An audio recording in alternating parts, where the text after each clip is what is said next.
नमस्कार। क्या आप जानते हैं कि 1990 में एक विदेशी को भारत रत्न का पुरस्कार मिला। ये दूसरे विदेशी थे। पहले थे खान अब्दुल गफ्फार खान और दूसरे ये थे नेल्सन मंडेला, जिनको 1993 में नोबेल प्राइज इन पीस मिला और 695 अलग अलग अंतर्राष्ट्रीय उनको पुरस्कार मिले। वो एक अद्भुत व्यक्ति था, अद्वितीय व्यक्ति था। 18 जुलाई 1918 को जन्म हुआ अफ्रीका में। एक ग्वाला था। ये ट्राइबल फैमिली में जन्म लेने वाला ये बच्चा धीरे धीरे करके अपने आप को विकसित करने लगा हर दृष्टि से। उसे बीए पास किया और उसने अफ्रीकन नेशनल कांग्रेस में अपने आप को सदस्य बनाकर साउथ अफ्रीका की आजादी के लिए अपने आप को तैयार किया प्रतिबद्धता के साथ। 1962 से एक नया रास्ता चुना। वो हिंसा का रास्ता था, क्रांतिकारी का रास्ता था और उसने इथियोपिया में सीखा टेररिज्म का एक गुर, शक्ति का, हथियार चलाने की कला और लड़ने की कला। उसको अफ्रीकी सरकार पकड़ ना सकी थी, परंतु वो पकड़ा गया और 26 साल तक जेल में रहा।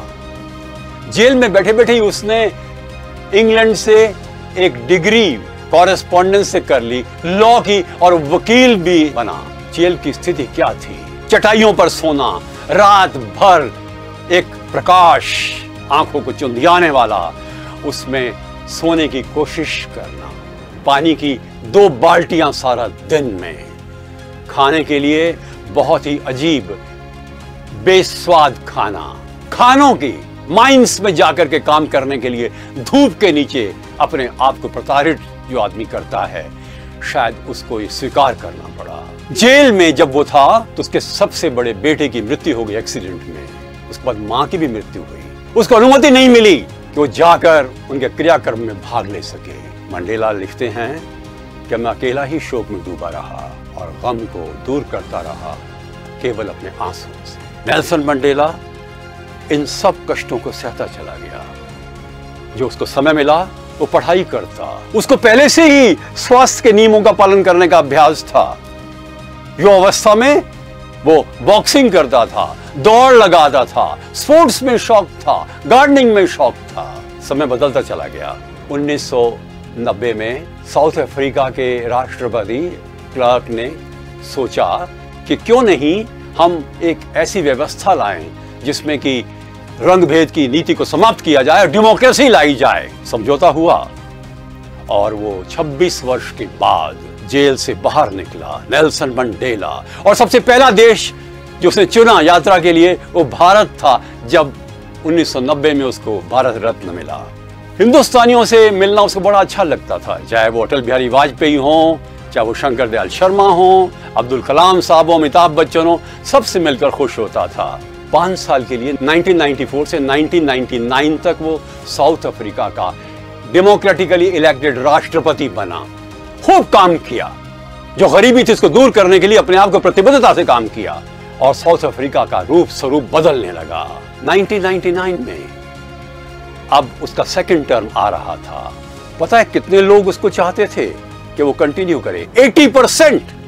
फिर भी उसने कहा नहीं, अब मैं केवल समाज सेवा करूंगा। वो गांधी जी का प्रशंसक था। एक छोटी सी आपको घटना सुनाऊं। जब वो आजाद हुआ मुल्क साउथ अफ्रीका का 1990 में, तो सारे ट्राइबल्स बड़े नाराज थे अंग्रेजों के खिलाफ और बदला लेने के लिए उन्होंने हथियार इकट्ठे किए हुए थे।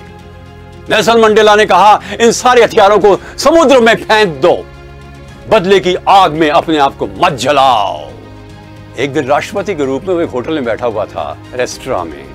देखा कि एक आदमी ने उसको देखा है और टेबल बदलकर बहुत दूर चला गया है। मंडेला समझ गया ये क्या बात है। वो जेलर था जिसने हर समय पर नेल्सन मंडेला का अपमान किया था जेलों में। और मंडेला ने उसको बुलाया, कहा भूल जाओ पुरानी बातों को, आओ चाय पिए इकट्ठा। क्या महानता थी। नेल्सन मंडेला 95 इयर्स तक जिंदा रहे और हर वक्त सक्रिय रहे। वो खूबसूरत इंसान थे। 6 फुट का कद, नाइस पर्सनालिटी, ब्यूटीफुल पर्सनालिटी, अच्छी भाषा, अच्छे लेखक, 5 किताबें लिखने वाला, आत्मकथा भी लिखी अपनी। और यूनाइटेड नेशंस ने उसके जन्मदिन को नेल्सन मंडेला डे बनाया।